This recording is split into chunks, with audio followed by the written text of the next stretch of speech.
नमस्कार साहित्य प्रेमियों, स्वागत है आपका मेरे YouTube चैनल माइलस्टोन एक्सप्रेशन पर। प्रस्तुत कहानी आप सुन रहे हैं मुंशी प्रेमचंद द्वारा लिखा, जिसका नाम है सुहाग की साड़ी।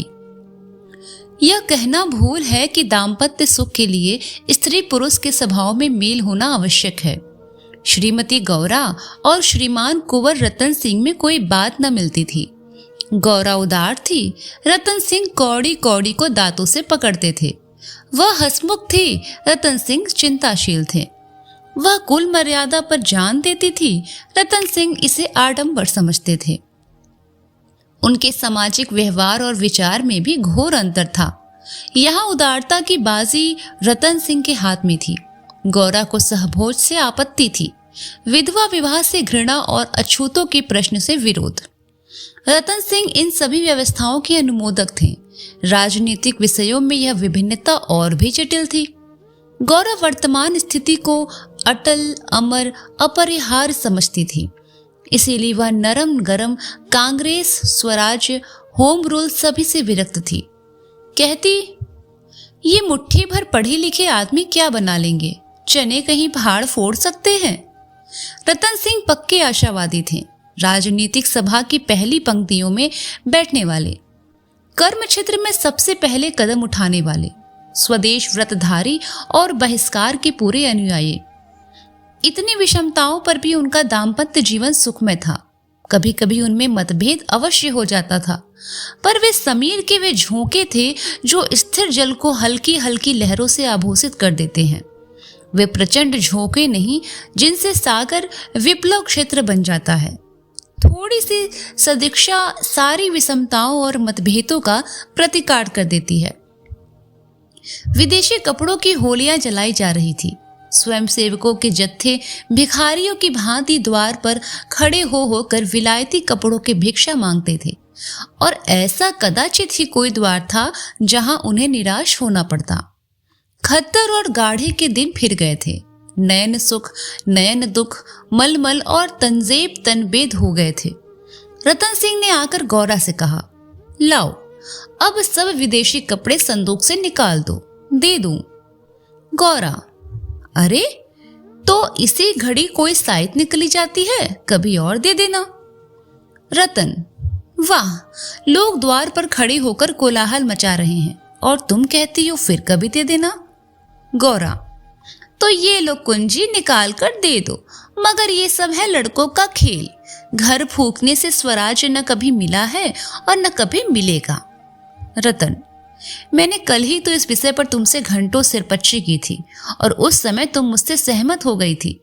आज तुम फिर वही शंकाएं करने लगी। गौरा, मैं तुम्हारे अप्रसन्न हो जाने के डर से चुप हो गई थी। रतन, अच्छा, शंकाएं फिर कर लेना, इस समय जो करना है वो करो। गौरा, लेकिन मेरे कपड़े तो ना लोगे ना। रतन, सब देने पड़ेंगे। विलायत का एक सूत भी घर में रखना मेरे प्रण को भंग कर देगा।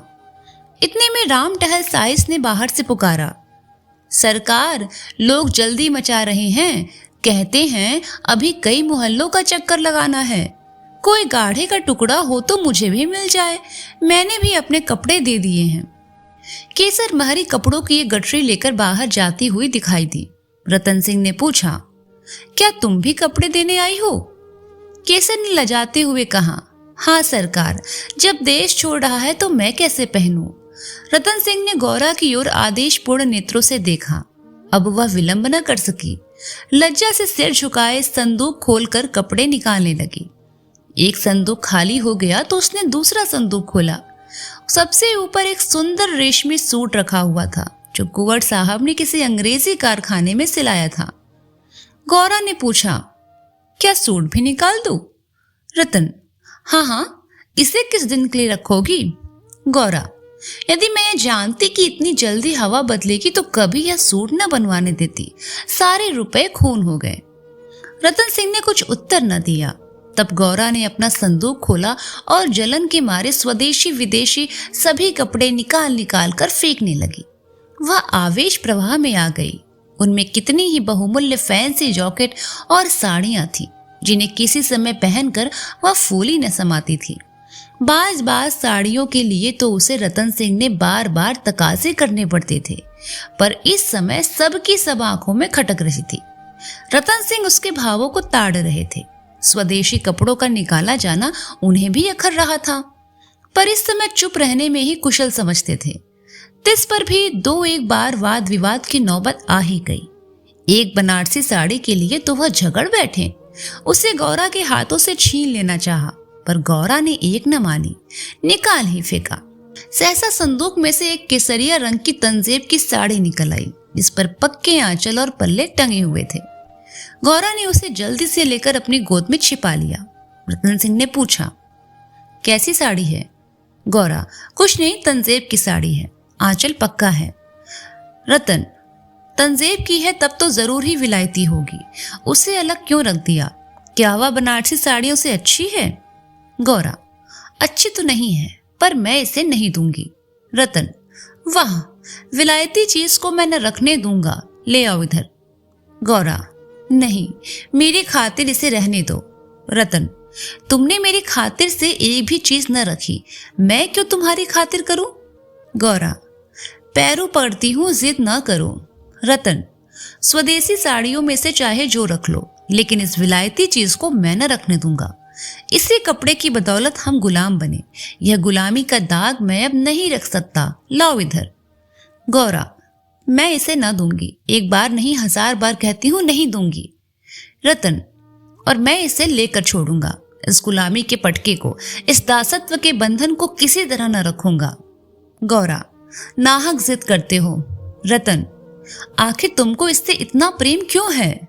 गौरा, तुम तो बाल की खाल निकालने लगते हो, इतने कपड़े थोड़े हैं, एक साड़ी ही रख ली है तो क्या हो जाएगा? रतन, तुमने अभी तक इन होलियों का आशय ही नहीं समझा। गौरा, खूब समझती हूँ, सब ढोंग है, 4 दिन में जोश ठंडा पड़ जाएगा। रतन, तुम केवल इतना बतला दो कि यह साड़ी तुम्हें इतनी प्यारी क्यों है, तो शायद मैं मान जाऊं। गौरा, यह मेरी सुहाग की साड़ी है। रतन जरा देर सोचने लगा। तब तो मैं इसे कभी न रखूंगा, मैं विदेशी वस्त्र को यह शुभ स्थान नहीं दे सकता, इस पवित्र संस्कार का यह अपवित्र स्मृति चिन्ह घर में नहीं रख सकता, मैं इसे सबसे पहले होली की भेंट करूंगा। लोग कितने हतबुद्धि हो गए थे कि ऐसे शुभ कार्यों में भी विदेशी वस्तुओं का व्यवहार करने में संकोच न करते थे। मैं इसे अवश्य होली में दूंगा। गौरा, कैसा असगुन मुंह से निकालते हो। रतन, ऐसे सुहाग की साड़ी का घर में रहना ही अशगुन, अमंगल, अनिष्ट और अनर्थ है। गौरा, यूं चाहे जबरदस्ती छीन ले जाओ, पर खुशी से तो कभी न दूंगी। रतन, तो ठीक है, फिर मैं जबरदस्ती ही करूंगा, मजबूरी है। यह कहकर वह लपके की गौरा के हाथों से साड़ी छीन लो। गौरा ने उसे मजबूती से पकड़ लिया और रतन की ओर कातर नेत्रों से देखकर कहा, तुम्हें मेरे सिर की कसम। केसर महरी बोली, बहू जी की इच्छा है तो रहने दीजिए। रतन सिंह के बढ़े हुए हाथ रुक गए, मुख मलिन हो गया, उदास होकर बोले, मुझे अपना व्रत तोड़ना पड़ेगा, प्रतिज्ञा पत्र पर झूठे हस्ताक्षर करने पड़ेंगे। खैर, यही सही। शाम हो गई थी।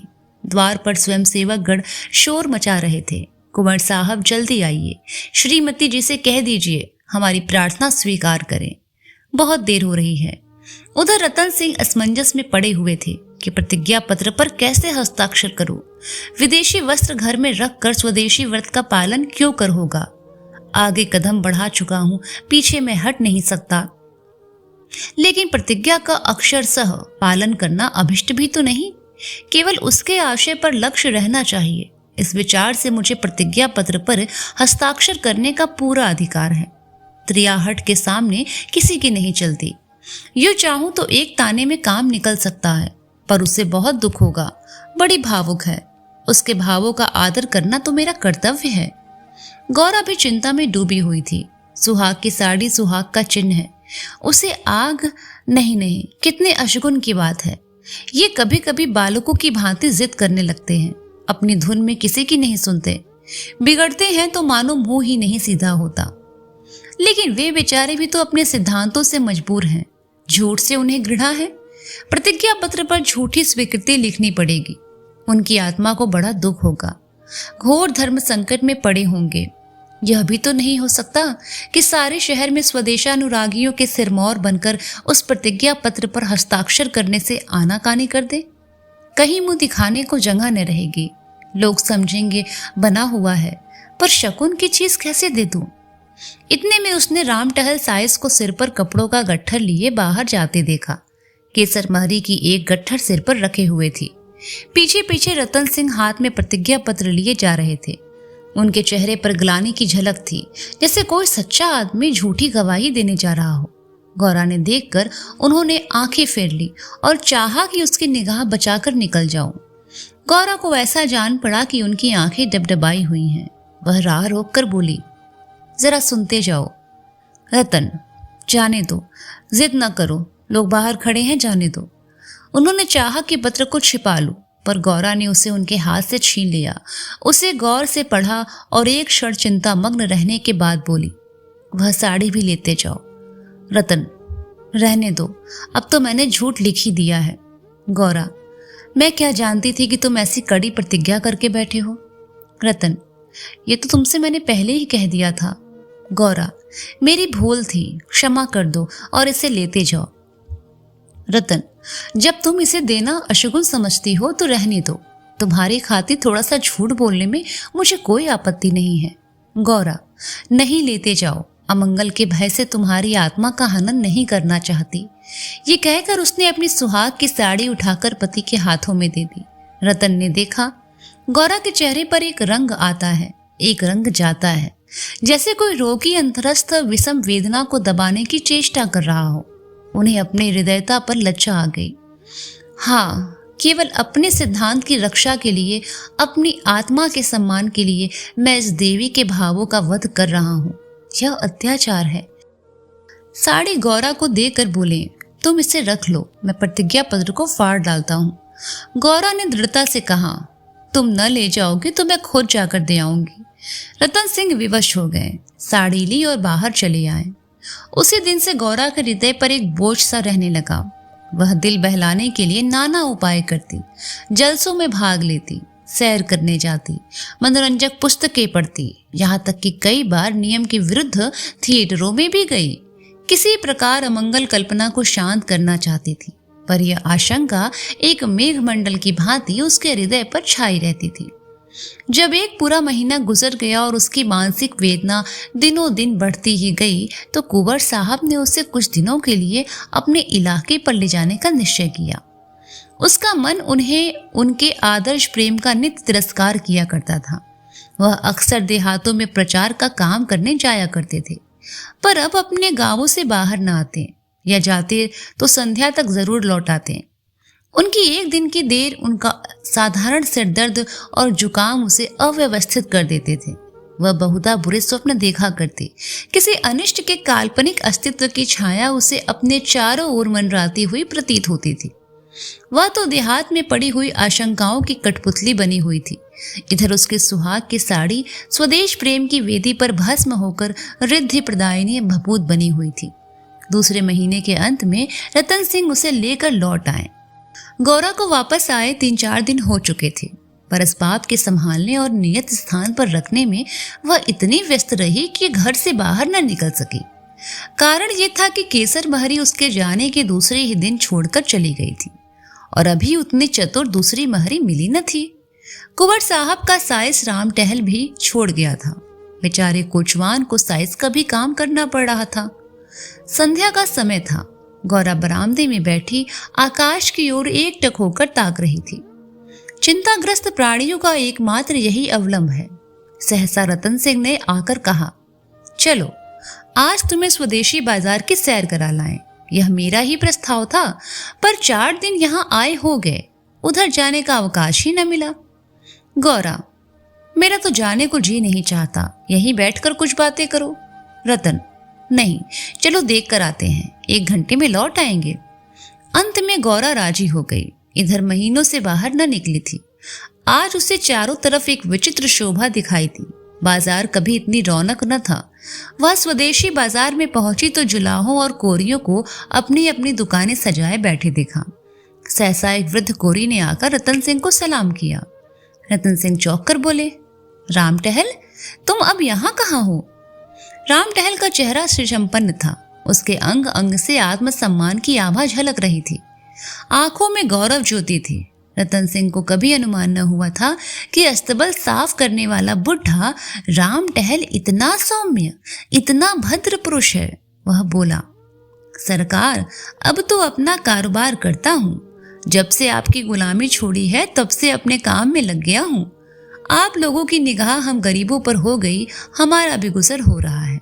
नहीं तो आप जानते ही हैं कि किस हालत में पड़ा हुआ था। जात का कोरी हूँ, पर पापी पेट के लिए चमार बन गया था। रतन, तो भाई अब मुंह मीठा कराओ। यह बाजार लगाने की मेरी ही सलाह थी, बिक्री तो अच्छी होती है। राम टहल, हाँ सरकार, आजकल खूब बिक्री हो रही है। माल हाथों हाथ उड़ जाता है। यहाँ बैठते हुए 1 महीना हो गया, पर आपकी कृपा से लोगों के 4 पैसे थे, वे बेबाक हो गए। भगवान की दया से रूखा सूखा भोजन भी दोनों समय मिल जाता है, और क्या चाहिए। मालकिन की सुहाग की साड़ी का होली में आना कहिए और बाजार का चमकना कहिए। लोगों ने कहा, जब इतने बड़े आदमी होकर ऐसे शगुन की चीज की परवाह नहीं करते तो फिर हम विदेशी कपड़े क्यों रखें। जिस दिन होली जली है उसके 2-3 दिन पहले ही सरकार इलाके पर चले गए थे। उसके पहले भी सरकार कई दिनों तक घर से बहुत कम निकलते थे। मैं तो यही कहूंगा कि यह सारी माया उसी सुहाग की साड़ी की है। इतने में एक अधेड़ स्त्री गौरा के सामने आकर बोली, बहू जी, मुझे भूल तो नहीं गई? गौरा ने सिर उठाया तो सामने केसर महरी खड़ी थी। वह सुंदर साड़ी पहनी हुई थी। हाथ पांव में मामूली गहने भी थे। चेहरा खिला हुआ था। स्वाधीन जीवन का गौरव एक एक भाव से प्रस्फुटित हो रहा था। गौरा ने कहा, इतनी जल्दी भूल जाऊंगी? अब कहाँ हो? हमें लौटने भी न दिया, बीच में ही उड़ गई। केसर, क्या करूं सरकार, अपना काम चलते देखकर सब्र न हो सका। जब तक रोजगार न चलता था तब तक लाचारी थी। पेट के लिए सेवा टहल, करम कुकरम सभी करना पड़ता था। अब आप लोगों की दया से हमारे भी दिन लौटे हैं। अब दूसरा काम नहीं किया जाता। अगर बाजार का यही रंग रहा तो अपनी कमाई खाए न चुकेगी। यह सब आपकी साड़ी की महिमा है। उसी की बदौलत हम गरीबों के कितने ही घर बस गए। 1 महीना पहले इन दुकान वालों में से किसी को रोटियों का ठिकाना न था। कोई साइसी करता था, कोई तासे बजाता था, यहाँ तक कि कोई आदमी मेहतर का काम भी करते थे। कितने तो भीख मांगते थे। अब सब अपने धंधे में लग गए हैं। सच पूछो तो तुम्हारी सुहाग की साड़ी ने हमें सुहागिन बना दिया, नहीं तो हम सुहागिन होते हुए भी विधवाएं थी। सच कहती हूँ, सैकड़ों जबानों से नित्य यही दुआ निकलती है कि आपका सुहाग अमर हो, जिसने हमारी राण जात को सुहाग दान दिया। रतन सिंह एक दुकान पर बैठकर कुछ कपड़े देखने लगे। गौरा का भावुक हृदय आनंद से पुलकित हो रहा था। उसकी सारी अमंगल कल्पनाएं स्वप्नत विच्छिन्न होती जा रही थी। आंखें सजल हो गई थी और सुहाग की देवी अश्रु संचित नेत्रों के सामने खड़ी आंचल फैलाकर उसे आशीर्वाद दे रही थी। उसने रतन सिंह को भक्तिपूर्वक आंखों से देखकर कहा, मेरे लिए भी एक साड़ी ले आओ। जब गौरा यहाँ से चली तो सड़क की बिजलियां जल चुकी थी। सड़कों पर खूब प्रकाश था। उसका हृदय भी आनंद के प्रकाश से जगमगा रहा था। रतन सिंह ने पूछा, सीधे पर चलूं? गौरा, नहीं, छावनी की तरफ होते हुए चलो। रतन, बाजार खूब सजा हुआ था। गौरा, यह जमीन लेकर एक स्थायी बाजार बनवा दो। स्वदेशी कपड़ों की दुकानें हों और किसी से किराया न लिया जाए। रतन, बहुत खर्च पड़ेगा। गौरा, मकान बेच तो रुपए ही रुपए हो जाएंगे। रतन, और रहें पेड़ तले? गौरा, नहीं, गांव वाले मकान में। रतन, सोचूंगा। गौरा, जरा देर से। इलाके भर में खूब कपास की खेती कराओ। जो कपास बोए उसकी बेगार माफ कर दो। रतन, हाँ, तदबीर अच्छी है, दूनी उपज हो जाएगी। गौरा, लकड़ी बिना दाम दो तो कैसा हो, जो चाहे चरखे बनवाने के लिए काट ले जाए। रतन, लूट मच जाएगी। गौरा, ऐसी बेईमानी कोई न करेगा। जब उसने गाड़ी से उतरकर घर में कदम रखा तो चित्त शुभ कल्पनाओं से प्रफुल्लित हो रहा था, मानो कोई बछड़ा खूंटे से छूटकर किलोले कर रहा हो। धन्यवाद।